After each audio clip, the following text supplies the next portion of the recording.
Olá, tudo bem com você? Há uns 15 meses atrás, era mais ou menos outubro de 2024, eu me encontrava bem ansioso, parecia que eu não tinha tempo para mais nada, que as coisas não tinham sentido, que eu sempre estava sem tempo e eu decidi que eu precisava mudar de vida, que eu não estava contente com os meus resultados, com o meu comportamento, enfim, eu não estava nem mais me suportando. E uma coisa que eu fiz foi decidir cortar alguns laços, mudar meus ambientes, deixar de andar com algumas pessoas que eu andava, embora eu as respeite, são os meus amigos ainda, mas não fazia mais sentido. Parecia que o tempo me engolia e eu via várias pessoas à minha volta que tinham o mesmo tempo que eu, 24 horas por dia, 7 dias por semana, 30 dias por mês, 12 meses por ano, e que estavam atingindo resultados incríveis. Pareciam pessoas realizadas, plenas, e eu tive aquela mudança de hábito ali. A primeira coisa que eu comecei a fazer foi começar a cortar o açúcar. Comecei a tomar café preto, sem açúcar, que até é uma forma de a gente se disciplinar, porque a gente quer tudo docinho, quer tudo molinho, quer tudo morninho, e quando a gente começa a se desafiar, mudar nossos hábitos, mudar nossos comportamentos, a gente consegue atingir novos resultados. Porque muitas vezes a gente quer ter novos resultados, mas a gente continua com a mesma rotina, andando nos mesmos lugares, conversando com as mesmas pessoas, assistindo os mesmos programas, enchendo a cabeça com os mesmos conteúdos inúteis. E eu comecei ali, eu parei de comer açúcar, diminuir, né? Obviamente a gente ingere açúcar em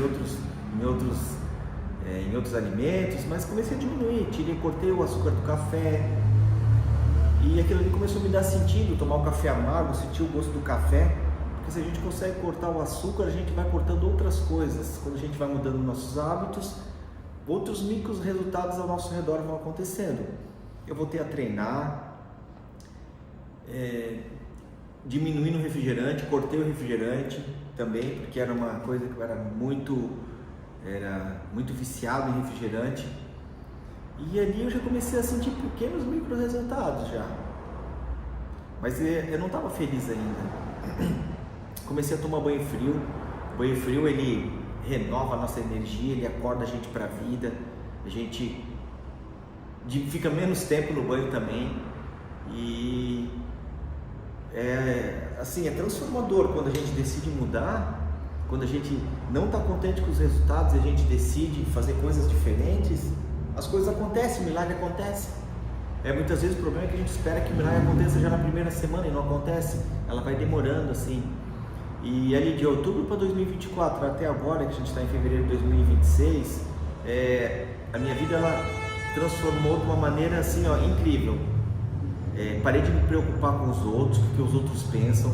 Eu faço aquilo que tem sentido para mim.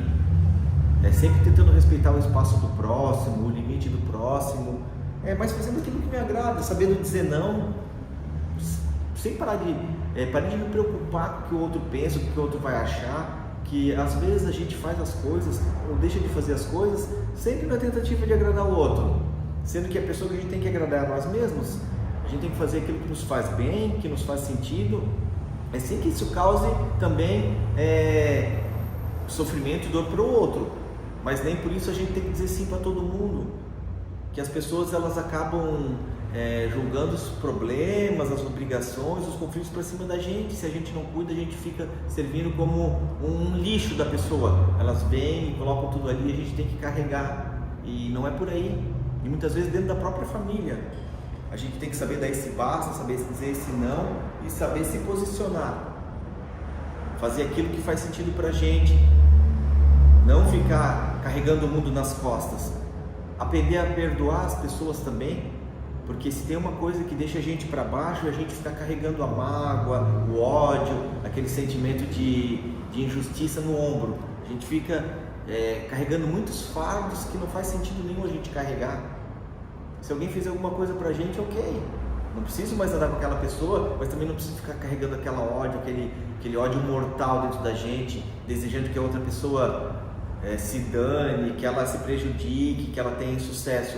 Porque quando a gente vibra essa energia, essa frequência, é a frequência que a gente está. Isso vai acabar afetando no nosso dia a dia, nos nossos resultados.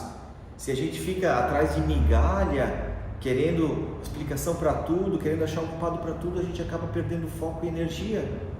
E era isso muito que estava acontecendo comigo.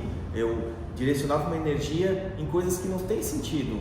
Assim, eu sou responsável pela minha vida. Não é a minha mãe, não é meu pai, não é minha esposa, não é meu filho, não é meu vizinho, não é o governo, não é, enfim, seja quem for, meu amigo, não é meu inimigo, não é meu conhecido, não é meu desconhecido. Os nossos resultados dependem da gente. E se a gente acaba frequentando ambientes, lugares, andando com pessoas que nos trazem prejuízo, a culpa não são daquelas pessoas, mas sim de nós mesmos que optamos por trilhar aquele caminho. A frequência da prosperidade, da abundância, da plenitude, ela depende da maneira que a gente se comporta e não do ambiente externo. Porque se a gente depender do ambiente externo, a gente nunca vai ter paz. Sempre vai ter alguma coisa que não é da como a gente planejou. Nem sempre vai dar certo as coisas. Às vezes a gente planeja de um jeito e não dá, a gente vai lá o quê? Recalcula a rota, muda nossos planos e continua seguindo. Mas sem ficar se lamentando, se vitimizando, ficar naquela frequência de escassez, de vitimismo, de chororô, de reclamação. Para quem é cristão, segue a Bíblia tem muitos códigos de vivência, de como a gente ser próspero na vida, ser abundante.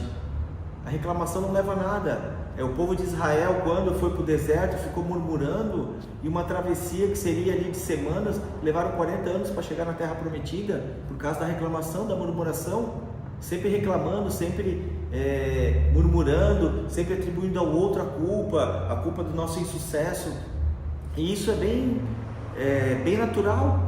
A prosperidade, a abundância, ela é natural. A gente que acaba atraindo a pobreza, a miséria, por quê? Com os nossos comportamentos. A gente está numa zona de conforto ali, mesmo que seja uma porcaria, não quer sair daquilo ali. E depois reclama do governo, reclama do vizinho, reclama do tempo, reclama do trânsito, sendo que a gente faz parte disso tudo e que o mundo reflete aquilo que a gente tem dentro da gente, né? Essa transformação que a gente quer do mundo, ela tem que vir da gente. Seja você a transformação que você quer do mundo, como já dizia Mahatma Gandhi, indiano, que fez uma revolução por meio da paz. A gente tem que parar de cobrar do outro, sempre é o outro, sempre é o tempo, é o trânsito, é a inflação. Não, cada um é próspero de acordo com aquilo que emana, de acordo com aquilo que vibra. Então, vamos fazer um excepcional 2026. Já estamos indo para o mês de março, vai passar o carnaval agora, então agora que começa o ano, como muita gente diz. O meu ano não, na verdade, é só um encerramento de ciclo para fazer algumas reflexões, planejamentos, mas a vida ela é cíclico, é constante. A gente tem que treinar todo dia, a gente tem que trabalhar todo dia, assim como está tudo certo de eu ir na praia na segunda, na terça, na quarta, está tudo bem também. Mas não tem problema nenhum de eu trabalhar no sábado, no domingo, no feriado, está tudo certo. Isso é uma questão psicológica, esses rótulos, tudo para quê? Para moldar as pessoas e escravizar. O sistema ele escraviza as pessoas não percebem isso. No consumismo, a gente nunca está contente com aquilo que a gente tem, a gente sempre quer mais, está tudo certo? Se a gente não deseja alguma coisa, a gente vai atrás daquilo, mas sem estar pegado àquilo, senão a gente acaba não aproveitando o caminho. Então, vamos mudar a nossa mentalidade, o tal do mindset, vamos reconfigurar. É muito difícil tirar os traumas da infância, né? Muitas vezes os pais super protegeram a gente para evitar que a gente se prejudicasse na vida, mas isso acabou prejudicando, acabou deixando bebês, criando gente mimizenta, reclamona. Ou teve aqueles também que abandonaram os filhos totalmente, foram criados de qualquer jeito, também tem o trauma da rejeição. Então a gente tem que saber que a maneira que a gente se comporta foi aquilo que foi configurado na infância, na primeira infância ali, desde que a gente está na gestação, no nascimento, e a gente carrega essas marcas da vida no próprio DNA, esses traumas mentais, sem perceber. E a gente vai seguindo um padrão, reclama dos pais, mas faz igual, reclama dos avós e continua fazendo igual, sendo que a gente que é responsável pelos nossos próprios resultados, pela nossa conduta, pelo nosso comportamento, pelo nosso humor, a nossa felicidade depende de nós mesmos. E a felicidade não é a gente sempre estar pleno, extravagante, pleno sim, mas não explodindo de alegria, gargalhadas, não. A felicidade é a gente encarar a vida como ela é, parar de reclamação. Sempre, se a gente cair numa selva, que tiver um leão, sei lá, por falta de combustível na aeronave, caiu, não adianta a gente querer fazer uma live ali, porque o avião caiu, porque a companhia aérea não colocou combustível corretamente, e eu não admito, não, a gente tem que pegar, seco na canela, fugir do leão. E a vida é mais ou menos assim, quando aparecem as situações a gente segue em frente. Veio pandemia, lockdown, não adianta ali eu ficar reclamando se eu gosto ou se eu não gosto. A gente tem a nossa posição, é claro, nosso posicionamento, mas a gente tem que arrumar uma alternativa, seguir em frente, gastar energia naquilo que faz sentido, que vai mudar realmente a nossa vida. Então, fica a dica, vamos cuidar da nossa vida, vamos seguir em frente, parar de reclamar, assumir as rédeas, dirigir a própria vida. Ser o diretor do nosso próprio filme, parar de assistir porcaria de série, novela, escutar música de reclamação ou música de ostentação. Não, vamos construir uma vida porque a gente é de acordo com as nossas experiências que a gente tem, daquilo que a gente ouve, daquilo que a gente lê, daquilo que a gente vê, aquelas pessoas que a gente anda, os ambientes que a gente frequenta. Então, vamos ser o próprio piloto da nossa vida, ser o diretor, vamos dirigir o filme da nossa vida. Parar de assistir porcaria, dedicar o tempo é igual para todo mundo. Vamos treinar, tomar bastante água, ficar em silêncio e fazer boas leituras, que no final das contas a gente prospera. Eu em 1 ano eu evoluí aqui, que eu tive que ficar parado em 10 anos parado, eu evoluí em 1 quando eu mudei meus comportamentos, os meus hábitos. Não é fácil a gente mudar hábito, mas a gente tem que colocar uma disciplina e ir fazendo, até que vira um novo hábito. E daí a gente vai conseguir explodir, ser pleno e aproveitar essa passagem rápida na Terra, que é tão rápida, ela é um sopro. Quando a gente vê, ela está acabando. Então, um beijão no coração, gente. Fica com Deus, um forte abraço, até uma próxima.